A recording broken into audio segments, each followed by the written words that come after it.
नमस्कार मित्रांनो, मी शेतकरी कन्या आरती जाधव आणि आज बघा पप्पांनी फवारा मारला आमच्या शेतामध्ये गव्हाच्या रानामध्ये. आणि पप्पा तुम्ही दमले असतील ना? आता किती जर दमलं शेतकरी कोण काम करणार आहे तू? शेतकऱ्याला कामच करावं लागते. दमलं काय झालं काय.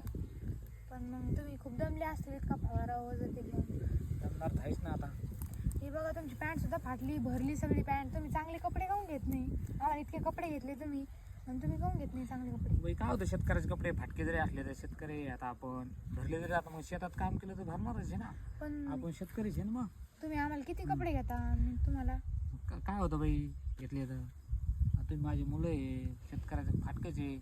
कारण की सरकार बी साथ देत नाही, निसर्ग साथ देत नाही आणि मालाला भाव बी नाही. त्याच्यामुळं काय करावं आता, पर्याय नाही शेतकऱ्याला.